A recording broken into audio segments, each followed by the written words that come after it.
नमस्कार विद्यार्थी मित्रांनो, या ठिकाणी पुन्हा एकदा सर्वांचं स्वागत करतो। मागच्या पिरियडमध्ये आपण बघितलं होतं गंगा नदी आणि सिंधू नदी प्रणालीबद्दल काय संपूर्ण तथ्य बघितलेले होते, ज्याचा की विस्तार जम्मू काश्मीर, पंजाब आणि हिमाचल प्रदेश राज्यांमध्ये झालेला होता। मग सिंधू, झेलम, चिनाब, रावी, बिया, सतलज या सर्व नद्यांबद्दल आपण काय परिपूर्ण माहिती बघितलेली आहे। कोणताही घटक परीक्षेच्या दृष्टिकोनातून त्यातला स्किप केलेला नाही किंवा सोडून दिलेला नाही। तर आजच्या पिरियडमध्ये आपल्याला बघायचं आहे गंगा नदी प्रणाली, जी की उत्तर भारतीय मैदानी प्रदेशातील किंवा संपूर्ण भारतातील सर्वात मोठी नदी आहे। सर्वात मोठी नदी म्हणण्याचं कारण भारतातील ज्या नद्यांनी प्रवास केलेला आहे भारतामध्ये, मग ती सिंधू असेल, ब्रह्मपुत्र असेल, सतलज असेल, गंगा असेल, या सर्व नद्यांमध्ये गंगेची लांबी ही भारतामध्ये सर्वाधिक ठरते। गंगा सुद्धा या ठिकाणी आंतरराष्ट्रीय नदी आहे। 4 वेगवेगळ्या देशांमध्ये तिचं जलग्रहण क्षेत्र आहे। 4 वेगळ्या देशांमधलं काय पाण्याचा विसर्ग गंगा नदीमध्ये होतो। 2 प्रमुख देशांमध्ये गंगा ही प्रवाहित होते, भारत आणि बांगलादेश नकाशामध्ये दिसत असेल या ठिकाणी। तर आणि त्याची लांबी सर्वाधिक किती आहे म्हणून बघितलेलं होतं आपण, 2525 किलोमीटर। काही पुस्तकांमध्ये आता 2510 आणि 2515 असं सुद्धा आकडा दिलेला आहे। तर आपण त्या घटकांना किंवा त्या नंबर्सना फायनल करायचं, जे की आयोगाने मॉडेल आन्सरमध्ये देत असताना प्रश्न उचित दिले, म्हणजे प्रश्नाचं उत्तर उचित दिलेलं होतं, ते होतं 2525 किलोमीटर। म्हणून डेटामध्ये काही डिफरन्स असू शकतो काही पुस्तकांमध्ये वगैरे, पण 2525 किलोमीटर एवढी काय लांबी आहे। तर जे पर्याय दिले असतात त्या पर्यायावरून सुद्धा काय आपलं उत्तर ठरतं कधी कधी या ठिकाणी। तर हा नंबर लक्षात ठेवा, गंगा नदीची लांबी संपूर्ण भारतामध्ये किती किलोमीटर आहे, 2525 किलोमीटर इतकी आहे। तर आजच्या पिरियडमध्ये गंगा नदीबद्दल पूर्ण माहिती घेण्याच्या अगोदर नकाशामध्ये दिलेली संपूर्ण माहिती जी आहे ती आपण काय बघणार आहोत। या ठिकाणी बघा, या ठिकाणी हिमाचल प्रदेशच्या दक्षिणेला उत्तराखंड या राज्याचा या ठिकाणी विस्तार होतो आणि या उत्तराखंड राज्यामध्ये उगम पावणाऱ्या 2 महत्त्वाच्या नद्या आपण दाखवलेल्या आहेत। एक आहे गंगा, याचं नाव या ठिकाणी दिलेलं आहे, आणि दुसरी आहे यमुना। या ठिकाणी गंगा, यमुना। तर गंगा नदी 5 राज्यांमधून प्रवाहित होत बांगलादेशमध्ये प्रवेश करते आणि बंगालच्या उपसागराला जाऊन मिळते, एवढं सगळ्यांना माहिती आहे। गंगेच्या या ठिकाणी बघा, गंगेच्या डाव्या तीरावरील काय डाव्या बाजूने काय येऊन मिळणार नद्या आणि उजव्या बाजूने येऊन मिळणार नद्या। बघा, या नद्यांचं विभाजन असं सुद्धा करू शकतो की काय उत्तरेकडून येऊन काय गंगेला मिळणाऱ्या नद्या आणि दक्षिणेकडून येऊन काय गंगेला मिळणाऱ्या नद्या। पण परीक्षेमध्ये थेट प्रश्न असा विचारलेला असतो की खालीलपैकी उजव्या बाजूने काय गंगेला येऊन मिळणारी नदी कोणती। त्याच्यानंतर खालीलपैकी डाव्या बाजूने काय येऊन मिळणारी नदी खालीलपैकी कोणती नाही। उजवा आणि डावा या शब्दांचा स्पष्टपणे त्या ठिकाणी उल्लेख केलेला असतो, म्हणून आपल्याला त्या पर्स्पेक्टिव्हनेच काय करावं लागतं, त्या घटकांकडे काय बघावं लागतं। म्हणून अशा पद्धतीने आपण काय मी सांगतो, या ठिकाणी गंगेला डावीकडून येऊन मिळणाऱ्या नद्या म्हणजेच उत्तरेकडून येऊन मिळणाऱ्या नद्या कोणत्या कोणत्या आहेत, हिमालयातून उगम पावून रामगंगा आहे, गोमती आहे, घागरा आहे, गंडक, त्यानंतर काली आणि त्यानंतर महानंदा नदी। या प्रमुख नद्या आपण काय शेकडो नद्या या ठिकाणी येऊन मिळतात, पण प्रमुख ज्या नद्या आहेत त्या नद्या आपण काय दाखवलेल्या आहेत, ज्या परीक्षेमध्ये काय परत काय विचारल्या जातात। त्यानंतर उजव्या तीरावरून किंवा दक्षिणेकडून भारतीय द्वीपकल्प जो आहे त्या भारतीय द्वीपकल्पावरती उगम पावून गंगा नदीला येऊन मिळणाऱ्या नद्या कोणत्या कोणत्या आहेत, आपण शॉर्टमध्ये नावं लिहिलेली आहेत या ठिकाणी, जागेची थोडीशी अडचण आहे त्यासाठी। तर चंबळ, सिंध, बेटवा, केन, त्याच्यानंतर टोन्स या ठिकाणी व्यवस्थित दिसत नसेल, आपण परत एकदा लिहून घेऊ, हां, टोन्स आणि शोण नदी, या एवढ्या सर्व नद्या आहेत। आणि या ठिकाणी काय हुगळीला जाऊन मिळणारी काय दामोदर नदी जी खसदरीतून वाहते, ती एक नदी या ठिकाणी दाखवलेली आहे। तर अशा पद्धतीने या संपूर्ण नद्यांबद्दल आपल्याला काय करायचं आहे, अधिक माहिती बघायचं आहे। तर प्रमुख पहिल्यांदा आपण काय गंगेबद्दलचे दिलेले जे स्पष्ट काय महत्त्वाचे पॉईंट्स आहेत त्याच्याबद्दल डिस्कस करू। गंगा नदी जी आहे ती गंगा नदी एक आंतरराष्ट्रीय नदी आहे, कारण गंगा नदी 2 देशांमधून वाहते। कोणत्या कोणत्या देशांमधून, भारत देश आणि बांगलादेश या 2 देशांमधून वाहते।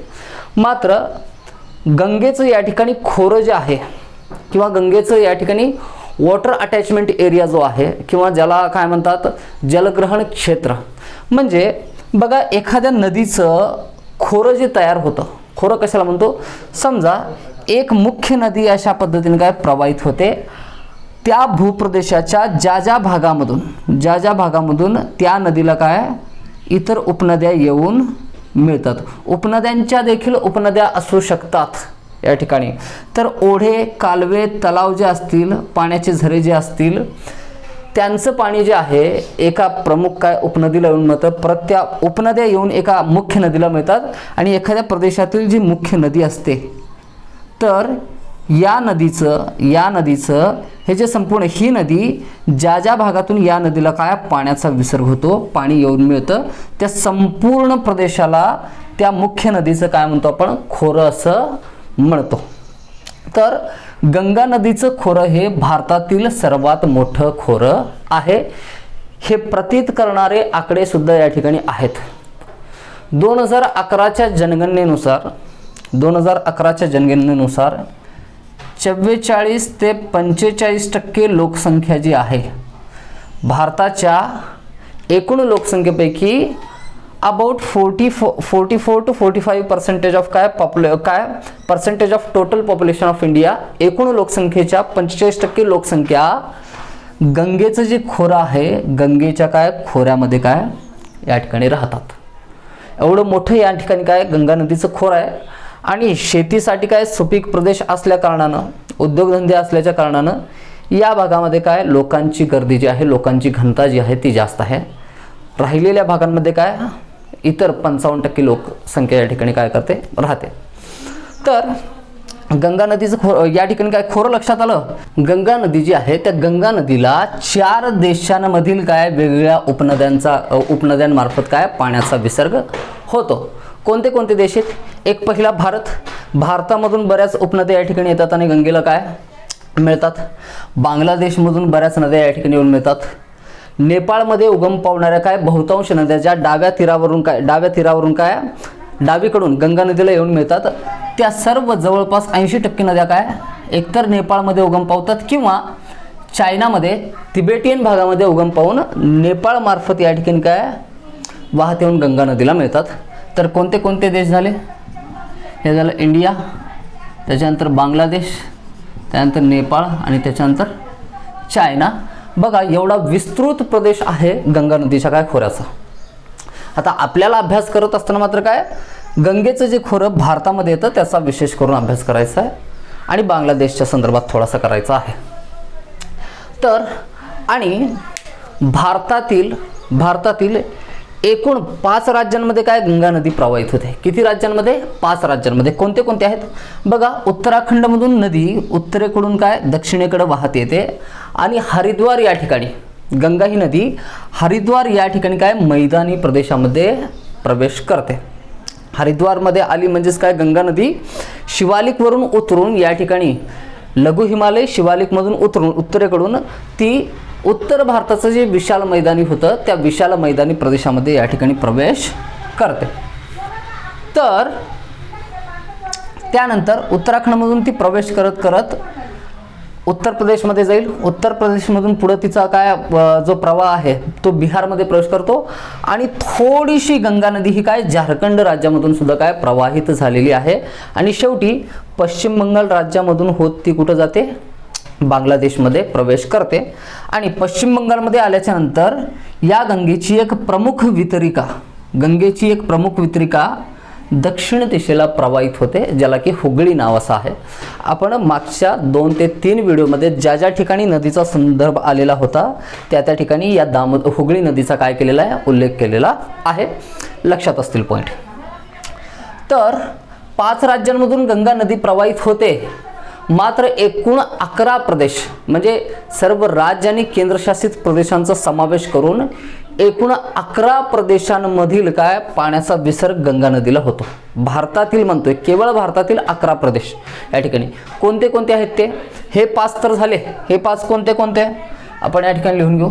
तर प्रत्येक घटक सांगत असताना काय नोट डाऊन करून घेत चला. कोणते कोणते घटक आहेत या ठिकाणी काय उत्तराखंड, उत्तर प्रदेश, त्यानंतर बिहार, झारखंड आणि पश्चिम बंगाल यांच्या व्यतिरिक्त कोणते प्रदेश आहेत बघा. आता यमुना नदीचा जरी आपण काय वेगळा अभ्यास करणार असलो यमुना नदीचा काय वेगळे काय आपण तथ्य जरी बघणार असलो तरी सुद्धा यमुना ही गंगेची एक प्रमुख उपनदी आहे. ती स्वतंत्र नदी नाही. या ठिकाणी ज्या वेळेस गंगा नदीच्या खोऱ्याबद्दल आपण काय तथ्य सांगू त्या वेळेस त्याच्यामध्ये काय यमुना नदीचं खोरं देखील काय अंतर्भूत असणार आहे। काही तथ्य जे असतात जे यमुना नदीबद्दल आपल्याला काय विशेष करून बघावे लागतात, कारण त्याचा सुद्धा या ठिकाणी काय जो विस्तार आहे तो अधिक आहे। बघा, यमुना नदीला येऊन मिळणाऱ्या ज्या मथुरा नदी असेल या ठिकाणी, तर ही जी नदी आहे ती दिल्ली जवळून येते। या ठिकाणी हरियाणामधून येणाऱ्या काही उपनद्या ज्या यमुना नदीला मिळतात, कोणते कोणते? हिमाचल प्रदेशमधून काही नद्या या ठिकाणी काय उगम पावतात, यमुनेला मिळतात। त्याच्यानंतर हरियाणा असेल, त्याच्यानंतर दिल्ली असेल, त्याच्यानंतर चंबळ, सिंध, बेटवा या माळवा पठारावरून काय उगम पावणाऱ्या नद्या ज्या आहेत, चंबळ, सिंध, बेटवा आणि केन या मध्य प्रदेशमधून काय उगम पावतात। त्यानंतर छत्तीसगडमध्ये उगम पावणाऱ्या या ठिकाणी काही उपनद्या आहेत ज्या टोन्सच्या आणि काय शोणच्या काय उपनद्या आहेत, तिथून सुद्धा काय पाण्याचं जल अधिग्रहण क्षेत्र ते सुद्धा या ठिकाणी काय आहे। त्यानंतर इकडं पश्चिम बंगालच्या नंतर या ठिकाणी किती प्रदेश आले? 1 2 3 4 5 6 7 8 9 10 छत्तीसगड आणि यांच्या व्यतिरिक्त उत्तराखंड झालं, उत्तर प्रदेश झालं, आपलं बिहार झालं, झारखंड झालं, पश्चिम बंगाल झालं आणि सिक्कीममध्ये उगम पावणारी नदी देखील या ठिकाणी गंगा नदीला काय इनडायरेक्टली येऊन मिळते। तर अशा एकूण 11 प्रदेशांमधून गंगा नदी जे आहे आपलं जल या ठिकाणी काय गोळा करत असते किंवा एक प्रकारे पाण्याचा विसर्ग या संपूर्ण प्रदेशामधून काय गंगा नदीला होतो। म्हणून गंगा ही काय अति महत्त्वपूर्ण नदी मानली गेलेली आहे भारतामध्ये। आता त्याचं एवढं महत्त्व जास्त आहे की एक त्याच्याबद्दलचे तथ्य ज्यावेळेस मी सांगेन त्यावेळेस तुम्हाला कल्पना येत जाईल की किती विशाल नदी आहे किंवा किती इम्पॉर्टन्स गंगेचं या ठिकाणी काय भारतामध्ये आहे। तर एक तर गायीच्या नंतर सगळ्यात जास्त अधिक महत्त्व जर आपण दिलंय तर ते या गंगा नदीला दिलेलं आहे आणि त्याच्यासोबत आपली संस्कृती, आपली परंपरा वगैरे ज्या आहेत, ट्रॅडिशनल गोष्टी ज्या आहेत, कल्चर जे आहे ते असं इतिहास आणि भूगोल या दोन्हीच्या दृष्टिकोनातून अटॅचमेंट एक प्रकारे आहे। आपण उत्तराखंडला या ठिकाणी काय स्वर्ग असं म्हणतो। स्वर्ग जर कुठं असेल तर ते कुठं असेल? चारधाम जे आहेत उत्तराखंडमध्ये, केदारनाथ, बद्रीनाथ, गंगोत्री, यमुनोत्री हे जे ठिकाण आहेत या ठिकाणी आहे असं म्हणतो। मग ते का म्हणतो? कारण तसे तथ्य त्या ठिकाणी एक प्रकारचे अद्भुत प्रकारचं त्या ठिकाणी काही जीवन आपल्याला त्या ठिकाणी बघायला भेटतं।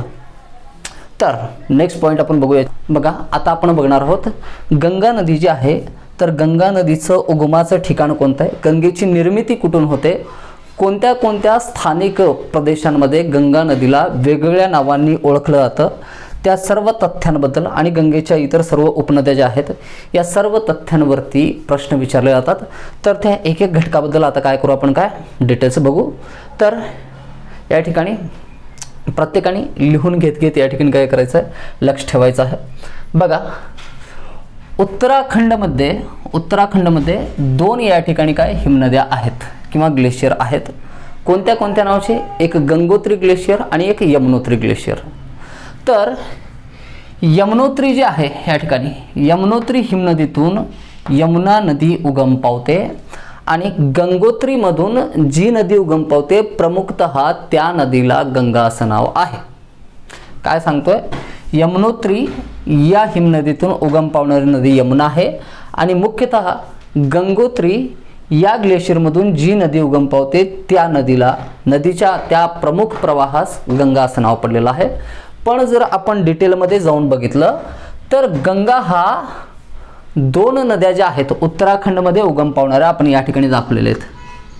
उत्तराखंडमध्ये उगम पावणाऱ्या काय 2 नद्यांच्या एकत्रित प्रवाहास, बघा, एक नदी आहे भगीरथी नदी जी आपल्याला काय पश्चिमेला दिसते आणि एक पूर्वेला दिसते। अतिशय दुर्गम भाग आहे, पर्वतांच्या 2 वेगवेगळ्या काय शिखरांवरून 2 वेगवेगळ्या काय ग्लेशियर्समधून म्हणजे जलस्रोत जे असतात त्या स्रोतांमधून निघणाऱ्या काय 2 या वेगवेगळ्या वितरिका असतात, 2 नद्या, आणि दोन्ही नद्या ज्यावेळेस काय एकत्र येतात कोणत्या ठिकाणी? हे ठिकाण आहे उत्तर प्रदेशमधलं देवप्रयाग। आता प्रयाग म्हणजे काय ते पण सांगेन। आता फक्त एवढं लक्षात ठेवा की गंगोत्रीमधून जी उगम पावते ती आहे यमुनोत्रीमधून उगम पावणारी यमुना, याचा पॉईंट क्लिअर झाला यमुना नदीचा. त्यानंतर गंगोत्री हिमनदीतून उगम पावणारी भगीरथी नदी आणि दुसरं त्याच्या पूर्वेला असलेला सतोपत नावाचं एक या ठिकाणी काय सरोवर आहे. या सतोपत सरोवरामधून उगम पावणारी प्रमुख नदी कोणती आहे? अलकनंदा नदी. कोणती कोणती या ठिकाणी?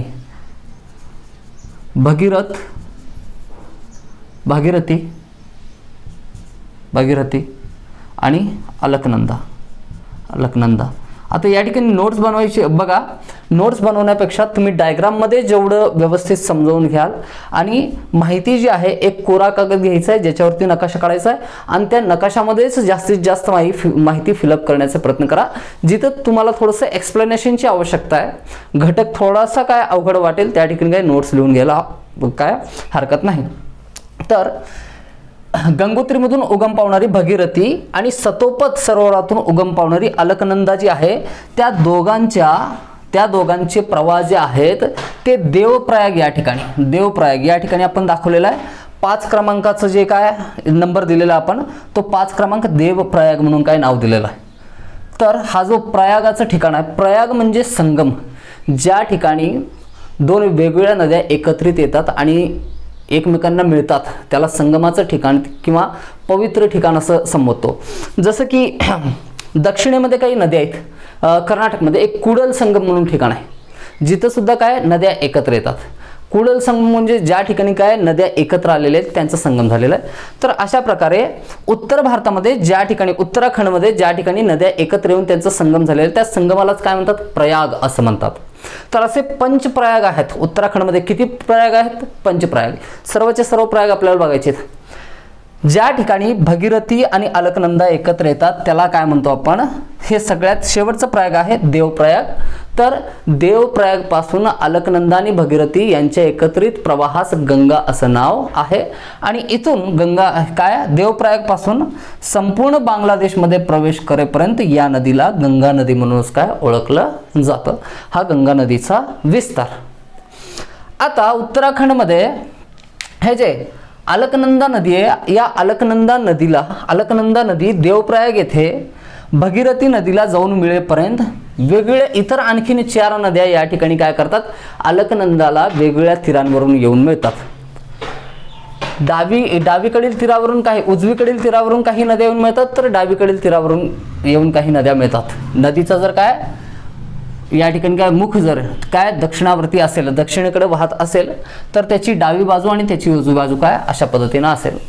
तर या नद्यांचं जे संगमाचं ठिकाण आहे म्हणजे अलकनंदा नदीला धौली गंगा असेल, नंदाकिणी असेल, मंदाकिणी असेल, पिंडार नदी असेल, अशा वेगवेगळ्या नद्या जेव्हा एकत्र काय येऊन मिळतात तर त्या ठिकाणी संगमाचं ठिकाण तयार झालेलं आहे. तर त्यांना प्रयाग असं नाव दिले आहेत. तर कोणते कोणते आहेत बघा. नंदादेवी पर्वत शिखर बघितलं होतं आपण. कुठं? नंदादेवी नावाचं. नंगा पर्वत वेगळा, आपण तो वेगळा काय घटक अभ्यासलाय. तर नंदादेवी पर्वत शिखर जे आहे त्या ठिकाणी नंदादेवी नॅशनल पार्क हे सुद्धा ठिकाण आहे. नंदादेवी शिखराजवळ नंदादेवी नॅशनल पार्क सुद्धा ठिकाण आहे. त्या नंदादेवी या ठिकाणी असेल. आता या ठिकाणी धौली गंगा इकडून वाहत येते, तर या ठिकाणी काय आहे? Nandadevi national park. तर या ठिकाणी उगम पावून येणारी धौली गंगा नदी ज्या ठिकाणी काय अलकनंदा नदीला येऊन मिळते, धौली गंगा नदी अलकनंदा नदीला ज्या ठिकाणी येऊन मिळते तर त्याला काय नाव आहे? विष्णू प्रयाग असं म्हणलं जातं त्या ठिकाणी. पहिलं तर अलकनंदा नदी जी आहे, अलकनंदा नदी या ठिकाणी काय या ठिकाणी अलकनंदा नदी आणि काय धौली गंगा नदी कोणत्या ठिकाणी एकत्र येतात? विष्णू प्रयाग या ठिकाणी एकत्र येतात. त्यानंतर दुसरी नदी धौली गंगाच्या दक्षिणेला एक नदी आहे नंदाकिणी. कोणती नदी आहे? नंदाकिणी. नंदाकिणी अलकनंदा नदीला ज्या ठिकाणी येऊन मिळते त्याला म्हणतो आपण काय? नंदप्रयाग. आता नंदाकिणी नदी येऊन मिळते म्हणून त्या प्रयागाचं नाव काय ठेवलेलं आहे? नंदप्रयाग असं ठेवलेलं आहे. त्याच्यानंतर नंदाकिणीच्या दक्षिणेला डावीकडून येऊन मिळणारी आणखीन एक नदी आहे. कोणती? पिंडार नदी. पिंडार नदी ज्या ठिकाणी येऊन मिळते तर त्या ठिकाणाचं नाव आहे रुद्रप्रयाग. आणि दुसऱ्या उजव्या तीरावरून एक नदी येते या ठिकाणी. हे जे क्षेत्र आहे हे एक प्रेक्षणीय या ठिकाणी पर्यटनाचं काय ठिकाण आहे? धार्मिक स्थळ आहे बद्रीनाथ, माहिती असेल. गंगोत्री, बद्रीनाथ के या ठिकाणी सॉरी बद्रीनाथ नाही, या ठिकाणी हे नाव आहे केदारनाथ आणि ज्या ठिकाणी सतोपत सरोवर आहे या ठिकाणी एक क्षेत्र आहे धार्मिक क्षेत्र ज्याचं नाव काय आहे बद्रीनाथ. लक्षात राहील या ठिकाणी म्हणजे सतोपत सरोवराच्या जवळ जे धार्मिक ठिकाण आहे त्याचं नाव आहे बद्रीनाथ आणि त्यानंतर गंगोत्री आणि सतोपती यांच्या दरम्यान काय केदारनाथमध्ये उगम पावणारे मंदाकिनी नदी. बघा अपोजिट साईडला आहेत एकमेकांच्या. डाव्या तीरावरून येऊन मिळणारी कोणती नंदाकिनी आणि उजव्या तीरावरून येऊन मिळणारी कोणती आहे मंदाकिनी नदी. तर असं वाटतं स्वर्ग लोक जे आहे तर इंद्राच्या दरबारातील काय नद्या आहेत असं वाटतंय. तर इंद्राच्या दरबारात कोण असायचं हे माहिती आहे आपल्या सगळ्यांना. तर नंदाकिनी आणि मंदाकिनी.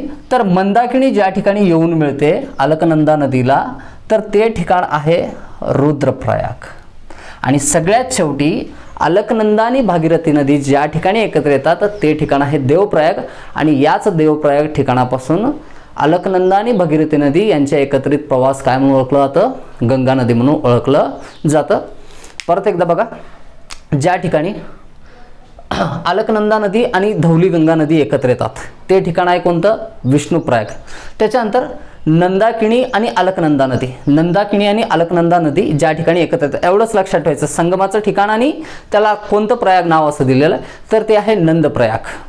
त्यानंतर पिंडार नदी आणि अलकनंदा नदी ज्या ठिकाणी एकत्र येतात त्याला म्हणलेलं आहे कर्णप्रयाग आणि शेवटी या ठिकाणी कोणतं मंदाकिनी नदी आणि अलकनंदा नदी ज्या ठिकाणी एकत्र येतात त्याला म्हणलेलं आहे रुद्रप्रयाग आणि सगळ्यात शेवटी भगीरथी आणि अलकनंदा एकत्र येतात देवप्रयाग येते आणि त्या ठिकाणातून जी नदी प्रवाहित होते त्या दोनही नद्यांच्या एकत्रित प्रवास काय म्हणलेला आहे गंगा नदीचा काय प्रवाह असं म्हणलेला आहे आणि गंगेचा या ठिकाणी काय प्रवास या ठिकाणी काय सुरू होतो गंगा या नावाने.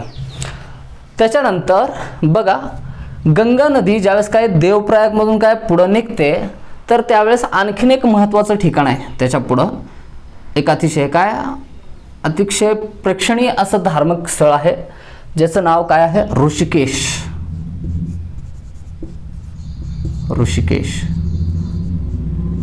तर बघा हे सगळे एवढे जे काही घटक बघतोय जे भारतातील काय अप्रतिम सौंदर्याने नटलेले काय प्रदेश आहेत नैसर्गिक काय स्थळ आहेत धार्मिक स्थळ आहेत श्रद्धा आहे उपासना आहे सगळं काही आहे ते संपूर्ण एका राज्यामध्ये काय सामावलेलं आहे ते आहे उत्तराखंड. म्हणून उत्तराखंडाला या ठिकाणी काय म्हणलेलं आहे स्वर्ग म्हणलेलं आहे. ज्या वेळेस काय बद्रीनाथमधील महादेवाचं काय आपण काय दृश्य बघतो एखाद्या व्हिडिओमध्ये तर त्या ठिकाणी काय असं एक प्रकारे त्याला काय संबोधित केलं विशेषण जोडलेलं आहे एक प्रकारे की स्वर्गासम सुंदर असं काय जो उत्तर प्रदेश आहे. असो आपण काय पुढचा आपला काय घटक बघू जे परीक्षेच्या दृष्टीने महत्त्वाचं आहे त्या गोष्टींवरती फोकस करू. ऋषिकेशच्या नंतर थोडंसं पुढे गेल्याच्या नंतर गंगा नदीच्या मार्गामध्ये या ठिकाणी जे आहे ते आपण ट्री दाखवलं एक हे आहे राजाजी नॅशनल पार्क माहिती असेल सगळ्यांना उत्तराखंडमधलं. कोणतं उत्तराखंडमध्ये असणारं राजाजी नॅशनल पार्क जे आहे ते गंगा नदीच्या काय तीरावरती आपल्याला बघायला भेटतं किंवा या राजाजी नॅशनल पार्कमधूनच काय गंगा नदी प्रवाहित झालेली आहे. आणि त्यानंतरचं ठिकाण आहे आपण उत्तराखंडमध्ये काय बघितलं होतं दून आणि द्वार बघत असताना हरिद्वार. कोणतं हरिद्वार हे ठिकाण या ठिकाणी आहे आणि हरिद्वार ठिकाणाच्या संदर्भात सगळ्यात महत्त्वपूर्ण पॉईंट असा आहे गंगा नदी संपूर्ण उत्तराखंडामधून ज्यावेळेस वाहते त्याच्यामध्ये धावत्या धबधबे असतात. लघु हिमालयातून काय लघु हिमालयावरती हे सगळे काय आहेत हे ग्लेशियर आहेत एक प्रकार काय सरोवरे आहेत या सरोवरातून काय नद्या उगम पावतात. उगम पावून त्या पर्वत शिखरावरून काय या ठिकाणी काय एकदम काय तीव्र वेगाने तीव्र उतारावरून या ठिकाणी काय ओसंडत वाहत असतात ज्यावेळेस काय नदी तरुण असते युवा अवस्थेमध्ये असते जोश खूप असतो त्या नद्यांमध्ये. तर अशी नदी या ठिकाणी काय या दुर्गम भागांमधून आपल्याला काय या नद्या सर्व एकत्रित आलेल्या काय दिसतात कुठं देवप्रयाग येते. देवप्रयागमधून सुद्धा काय शिवालिकच्या उतारावरून ही नदी काय वाहत येते आणि हरिद्वार हे उत्तराखंडमधील ते ठिकाण आहे ज्या ठिकाणी गंगा नदी मैदानी प्रवेशामध्ये प्रवेश करते. उत्तर भारतीय मैदान जे बघितलं होतं आपण उत्तर भारतीय मैदान तर त्या उत्तर भारतीय मैदानामधील हरिद्वार हे ठिकाण आहे ज्या उत्तराखंडमधील की ज्या ठिकाणी गंगा नदी ही काय मैदानी प्रदेशामध्ये प्रवेश करते. तर प्रश्न विचारला गेलेला आहे की कोणतं असं ठिकाण आहे ज्या ठिकाणी गंगा नदी ही काय हिमालयाचा उतार उतरून मैदानी प्रदेशामध्ये येते. तर आन्सर काय असेल तुमचं हरिद्वार. ओके, इथपर्यंत क्लिअर असेल, कोणताही डाऊट नसेल. डाऊट कोणताही असेल बघा, एकदम स्टँडर्ड कंटेंट आहे याच्यामध्ये. किंचित सुद्धा आता डेटॉल सुद्धा ॲड करतो तर 100%चं करत नाही, 99.9%चं करतो. तर मी पण सांगतोय 99% अबाउट 99% सगळे जे फॅक्ट्स आहेत ते क्लिअर अँड कट या ठिकाणी काय बरोबर आहेत. तर त्याच्यामध्ये शंका ठेवण्यासारखं काही नाही. तरीसुद्धा जर तुम्हाला काही अडचण असेल तर कमेंट बॉक्समध्ये कळवू शकता, विचारू शकता, रिप्लाय प्रत्येकाला नक्की मिळेल. तर नेक्स्ट पॉईंट बघू आपण. तर पुढचा पॉईंट, नेक्स्ट पॉईंट बघा. गंगा नदी जी आहे, गंगा नदी ही भारतातील प्रमुख 5 राज्यांमधून प्रवास करत बांगलादेशमध्ये काय प्रवास करते. गंगेचा मुख्य प्रवास जो आहे भारतामधील त्याबद्दलचे डिटेल्स बघायचे आहेत. तर बघा, गंगा नदी उत्तराखंडमध्ये काय उगम पावते आणि उत्तराखंडमधून उत्तर प्रदेशमध्ये काय प्रवेश करते. उत्तर प्रदेशमधून प्रवाहित होऊन ती या ठिकाणी बिहारमध्ये येते. बिहारच्या नंतर थोडासा गंगेचा प्रवाह कोणत्या राज्यामध्ये झालेला आहे, झारखंड राज्यामध्ये झालेला आहे. तर तो पॉलिटिकल मॅप ऑफ इंडिया जो आहे तो काढून त्याच्यामध्ये बघायचा आहे. बरेच विद्यार्थी या ठिकाणी काय ही चूक करतात 100% की खालीलपैकी कोणत्या राज्यामधून गंगा नदी प्रवाहित होत नाही. तर 100% आन्सर त्यांचं चुकलेलं असतं. ते कन्फ्यूज असतात कशाच्या बाबतीत, झारखंड राज्याच्या बाबतीत. बाकी कोणत्याही राज्यांमध्ये काही कन्फ्युजन राहत नाही. पश्चिम बंगालमधून वाहते उत्तर प्रदेश, बिहार, उत्तराखंड, नो डाऊट. पण झारखंड मात्र हे असं राज्य आहे जे या ठिकाणी तुम्हाला कन्फ्युजनमध्ये टाकतं. तर एकदा तोच ते लक्षात ठेवलं तर बाकी कुठल्याही काय तथ्यांमध्ये अडचण येणार नाही. सो गंगा नदी अशा एकूण 5 राज्यांमधून काय प्रवास करते. तर या ठिकाणी बघा, गंगा नदीचं सर्वाधिक प्रवाह जे आहे ते कोणत्या राज्यामध्ये आहे. आता पूर्व पश्चिम दिशेने पसरलेला या ठिकाणी सर्वात मोठं राज्य कोणतं आहे, उत्तर प्रदेश तर आहे. तर ऑब्वियसली गंगेचा सर्वाधिक प्रवास जो आहे तो कोणत्या राज्यामध्ये होतो, उत्तर प्रदेश या राज्यामध्ये होतो. तर सर्वाधिक जल अधिग्रहण क्षेत्र जे आहे, सर्वाधिक खोरं गंगेचं कोणत्या राज्यामध्ये पसरलेलं आहे, तर कोणता असेल, उत्तर प्रदेश असेल ऑब्वियसली. सर्वात कमी प्रवास गंगेचा कोणत्या राज्यामध्ये झालेला आहे, झारखंड राज्यामध्ये. ऑब्वियसली थोडासा किंचितसा प्रवाह या ठिकाणी काय पश्चिम बंगालमध्ये प्रवेश करण्याच्या अगोदर झारखंडमध्ये या ठिकाणी काय गंगेचा होतो. म्हणून गंगेचा सर्वात कमी प्रवास या ठिकाणी कुठे झालेला आहे, झारखंड राज्यामध्ये झालेला आहे. आता गंगा नदीच्या पश्चिम बंगालमध्ये आल्यानंतर 2 वितरिका तयार होतात. एक वितरिका जी आहे गंगेची ती जाते बांगलादेशमध्ये आणि गंगेची एक प्रमुख वितरिका जी आहे ती पश्चिम बंगालमध्ये उत्तर दक्षिण दिशेने काय प्रवाहित होते आणि काय बंगालच्या उपसागराला जाऊन मिळते. या नदीचं नाव आहे हुगळी. कोणती नदी आहे, हुगळी नदी. तर या ठिकाणी तर हुगळी नदी ही या ठिकाणी दाखवलेली. तर द्वीपकल्पीय भारताच्या काय द्वीपकल्पीय भागामध्ये उगम पावणारी आणि नर्मदा आणि तापीच्या व्यतिरिक्त एकमेव तिसरी नदी आहे जी खचदरीतून वाहते आपल्या. तर अशी खचदरीतून वाहणारी नदी कोणती आहे, दामोदर नदी, जी की छोट्या नागपूर पठाराचे 2 समान भागांमध्ये काय विभाजन करते. हे सांगितलेलं होतं. दामोदर नदीचा उच्चार केल्याबरोबर त्याच्या संदर्भात सांगितलेले सर्व तथ्य तुम्हाला काय आठवायला पाहिजे. मेमरी तुमची जी आहे अशी फोटोग्राफिक बनली पाहिजे की एवढ्यांदा नकाशांचं काय प्रॅक्टिस तुम्ही काय करणं आवश्यक आहे.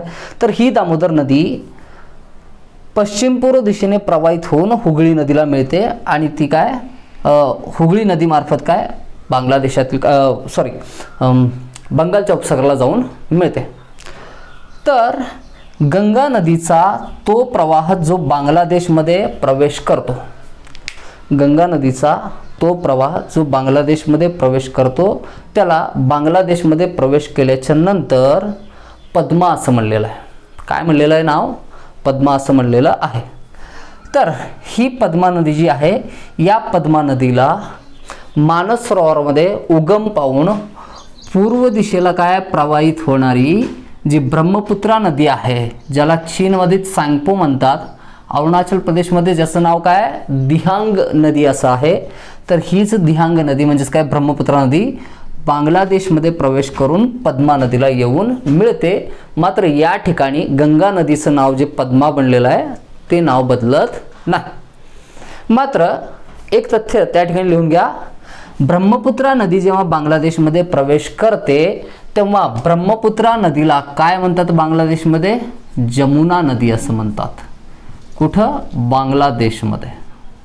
पॉइंट लिहून घ्या काय, गंगा नदी जेव्हा काय बांगलादेशात प्रवेश करते तर गंगा नदीला काय म्हणतात? पद्मा असं म्हणतात आणि ब्रह्मपुत्रा नदीला बांगलादेशमध्ये जमुना असं म्हणतात. आता हे पद्मा आणि जमुनांचा एकत्रित प्रवाह काय पुढे काय चालू राहतो तेव्हा मणिपूरमध्ये उगम पावणारी एक नदी यांना काय बांगलादेशमध्ये येऊन मिळते.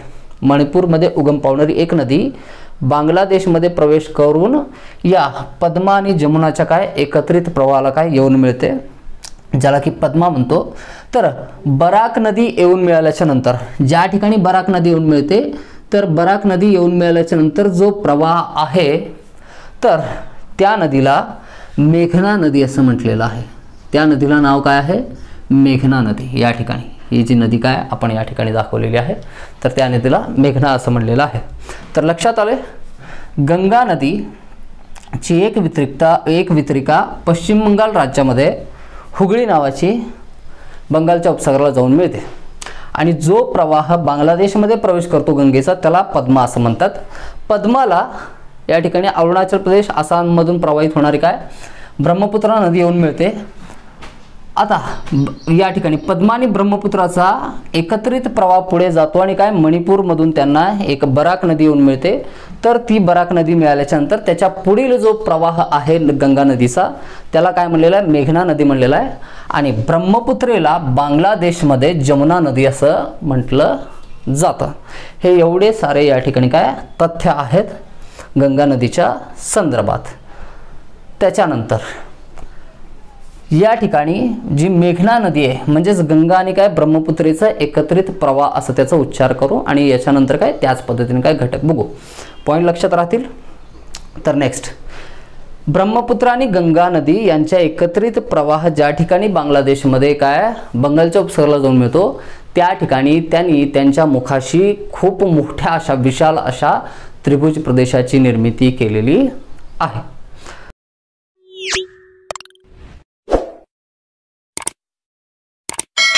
Stay at home, stay safe. Thank you.